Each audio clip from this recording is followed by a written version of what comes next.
Hey, hey, hey! It's the Pacific Northwest Geek here. Echo! What would you do with a drunken sailor? What would you do with a drunken sailor? What would you do with a drunken sailor? Early in the morning, cereal, cha, cha. Sure, baby. And I'm back with another entry, the second entry into the Retro series. Now, the first one seemed to have gotten some positive feedback, so let's give this another go. But this time I will be looking at a show that ran about half a season longer than War of the Worlds. Had a much more in-depth storyline, I feel. Definitely much bigger cast. And perhaps even more enjoyable, in my opinion. Because I was looking at the 1993 to 1996 show SeaQuest DSV / SeaQuest 2032. Yeah, my little notesies here.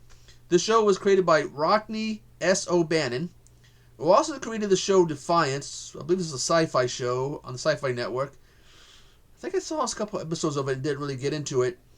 But he did also create another show that I believe we recall being quite popular, and I do remember getting into it at one point. He created Farscape. Ooh. Anyways, the DSV stands for Deep Submergent Vehicle. In this cast, big cast. Roy Scheider, Jonathan Brandis, Stephanie Beecham, Stacey Heydrich, Don Franklin, John Diacono, Edward Kerr, Royce D. Applegate, Ted Raimi, Michael Delaries, Peter Delaries, W. Morgan Shepard, Timothy Otterson, and has the voice of Darwin the Dolphin, Frank Welker. Oh, I forgot. Michael Ironside went on to also appear in the show. Dr. Bob Ballard used to appear during the closing credits for the first season. Some of the guests on the show include Mark Hamill, William Shatner, Kelly Martin, Udo Kier, and Charleston Heston. Wow, this is a cool show. Again, it's a big cast. A lot went on during this show. But basically, in the early 21st century, basically all these different nations, all confederacies, as they go on to call them, started basically breaking up the ocean into different territories. And there was an incident in the beginning of the first episode, because the SeaQuest is this high-tech submarine. It's a big, high-tech submarine. There's actually a scene in season 2 that when it comes out of the water, for some reason I was thinking about the Nautilus or whatever from that one, 2,000 Leagues Under the Sea. Probably got the name wrong.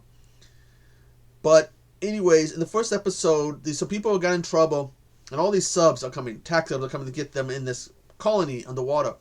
When the SeaQuest shows up, they're told, the SeaQuest and other subs are told to stand down, while the other subs do stand down. The captain of the SeaQuest, Captain Stark, she's like, Stark? Yeah, she's like, no, I'm not going to do it. I'm going to attack him, leading to Commander Ford, played by Don Franklin, to have to relieve her of command. When we find out, basically, she left or got kicked out in the aftermath. And months later, this thing called the United Earth Oceans Organization is formed. And there's all these different rules and stuff now in the ocean. And we got to find out that it's even affected businesses. Because this one guy in the first episode, he had like all these different little operations that were going on in the ocean where he can mine the different resources.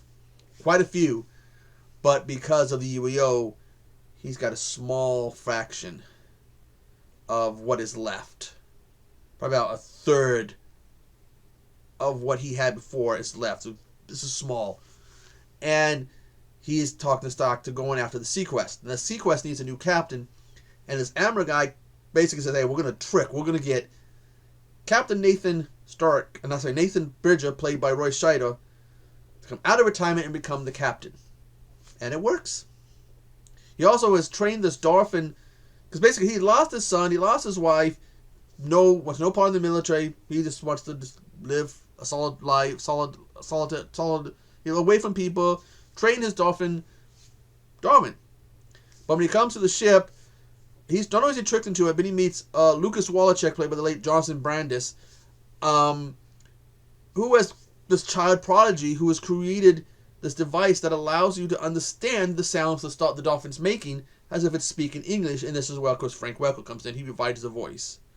If you liked him as the original Fred Jones, if you liked him as Dr. Claw, whatever his character's name from Inspector Gadget, if you liked him as Megatron, check this out. This is, again, awesome work from him.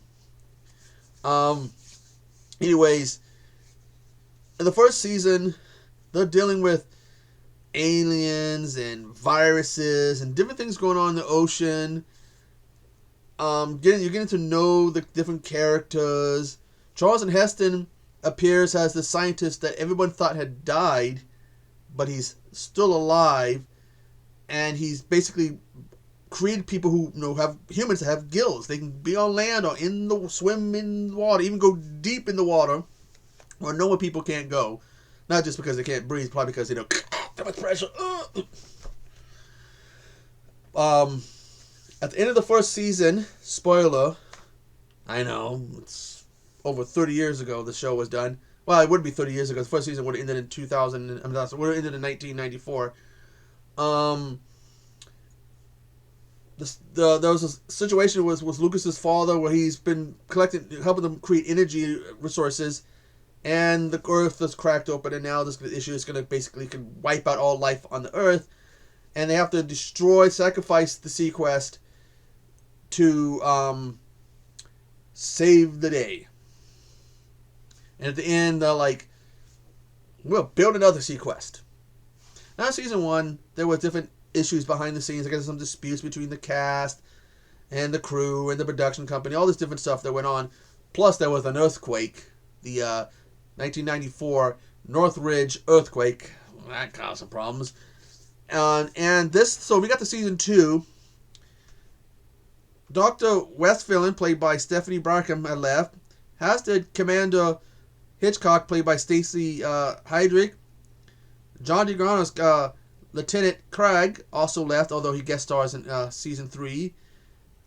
Royce D. Applegate has CPO Crocker, another one that left. The DeLuise joint, actually, Peter had actually appeared in the first season, has a different character. But now his character, him and Michael's characters are interesting. Because it's like, in season 1, like they, what that scientists have done to make so people can breathe underwater, the UEO seems to have copied that experiment, the military or whatever, and so now Piccolo, played by Michael DeLuise, he can swim underwater. He's got gills.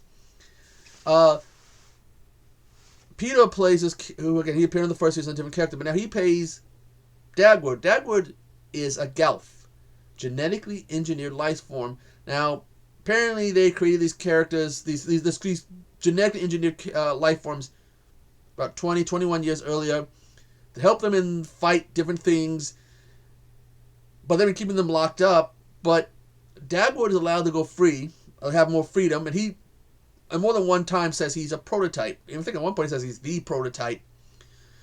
He has a childlike innocence, unlike the other Gelfs. He's also seriously strong. We saw that in season 2, when the first episode he's in. Part of the heavy piece of metal equipment drops on Neil, I believe it is, and they can't get it off, and no one can lift it. He just walks over by himself, and he's like, there you go. And they had another episode where they have these killer plants that are causing trouble with the ship, and they need to get it up because they're figuring that because these plants have only had artificial sunlight, so they realize that real sunlight can kill them.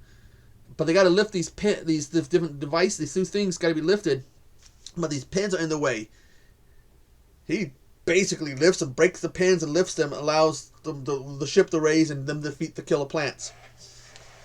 The aliens, we saw some aliens in season 1. They come back a couple times for season 2. And they end up taking SeaQuest to the home world. And then when they come back for season 3, it turns out they've been missing for 10 years. So they disappeared in 2022 and reappear in 2032. That's the name for season 3, SeaQuest 2032. Now, apparently, there were still issues going on behind the scenes. No earthquakes, as far as I can read up. But there were still issues. This led to some more cast members leaving. Oh, I did forget to mention a special guest star in season 2. Well, actually, there's 2 special guest stars in season 2 in the episode Vapors. Michael and Peter DeLuise's father, Dom, and their brother, David. Dom DeLuise plays Nick Piccolo. I guess he is Nick. I believe that's the name of his character, who is Tony Piccolo, Peter DeLuise's, Michael DeLuise's father. And there's this great scene. The best line in the show ever is Dag was just staring at Nick Piccolo, and he's like, "What? What are you looking at?" And he looks at him and goes, I'm going to read this to make sure I get the line right. "I imagine my father to be like you, only with a brain." Dude, 20 years later, 30 years later, that line still cracks me up. That's the highlight of the whole show, because it's funny as hell. But anyways, these disputes, though, did lead to some characters leaving. Most notably, Roy Scheider. Went on to guest star a few episodes in season 3, but he left. He was replaced by Micah Ironside, who played Captain Hudson. Unfortunately, the show also started to lose popularity. And when you look it up, it seems to be some gaps between the episodes. A week here, not a week, but like 2 weeks, 3 weeks. There's a 6-month gap between the last 2 episodes. Wow, 6-month gap? Ooh, that ain't good. But the show went on to be canceled, which is, again, a 6-month gap between 2 episodes. No wonder this thing was canceled. And it's a really, really good show, by the way. Really enjoyed it. The first 2 seasons, particularly the first season, is awesome. Second season, they're still dealing with some of the stuff they were dealing with in the first season. Aliens. They had time travel. Alternate timelines, I think, in one. Killer plants. AI, because they had a ship that was running on an AI that was based on a brain scan of Captain Bridger. But it's still a good show. Give me a minute here, sorry. Still in with a bit of a cough, which is why I've had to film this episode quite a few times. Anyways, there was video games and books and toys. I would like to play the video games. I believe they're on Super Nintendo, maybe? I need a Retron that can play... I either need a Super Nintendo or a Retron that can play Super Nintendo games. Or I'll just find the ROM and play that, because I think I would like to check that out. I've seen some models of the SeaQuest and some of the different vehicles. I would love to build that. I mean, hey, if you're a Star Trek fan, I think you'll like this show. Because it basically is Star Trek, but in the water. Really good show. Again, that last season. I would love to see them maybe do a SeaQuest movie or a revival of the show, because it's really cool. Now, though, I should mention to this. Royce D. Applegate, who played Crocker, passed away in 2003 in a house fire. Roy Scheider, best known for Jaws, which I think Jaws, SeaQuest, water, good mix. But he passed away in 2008. And Jonathan Brandis, who played Lucas Wallachek, in 2003, 20 years after the first... About 20 years after the first episode, he took his own life. this show... Oh, I forgot. I got to mention this.